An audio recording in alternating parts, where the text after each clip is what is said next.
Hello, and welcome to my examination of chapters 6 to 8 of Richard Bachman's book, Jesus and the God of Israel. In these chapters, we discuss three main aspects of early Christian beliefs about Jesus and the God of Israel. One, the monotheistic nature of biblical proportions. Two, the divine attributes of Jesus. And three, his death on the cross. Bachman develops his main idea in chapter 6, which states that Jewish Christians from the first era accepted monotheism while continuing to practice worship of Jesus. The unique divine identity of the one God of Israel was embodied in Jesus through the worship of early Jewish Christians. Bachman demonstrates that Jewish monotheism went beyond rejecting multiple deities, as it established God through his creative and ruling functions over all things. The early Christians attributed divine qualities to Jesus through his life, death, and resurrection without violating monotheistic beliefs.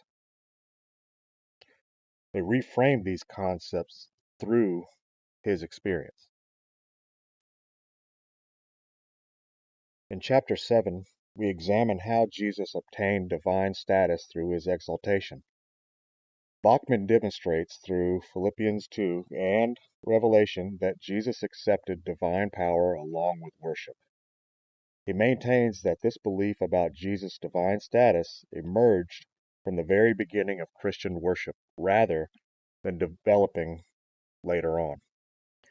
During the earliest Christian worship period, Jesus received divine worship because believers recognized him as the one who shared all the holy names, powers, and glory of Israel's God.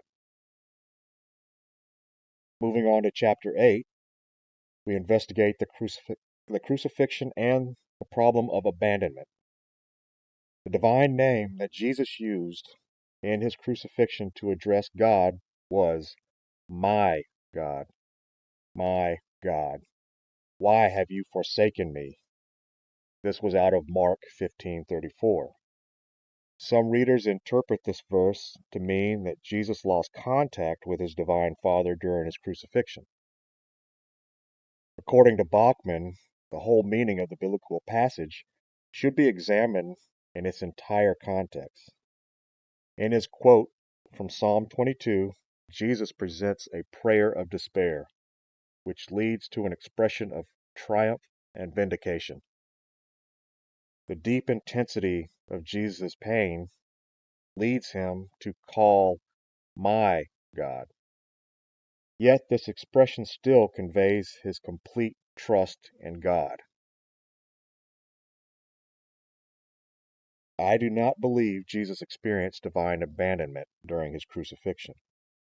Suffering does not disrupt the relationship that exists between God the Father and Jesus the Son. Through the crucifixion, Jesus accepts complete human rejection, yet remains untouched by divine separation.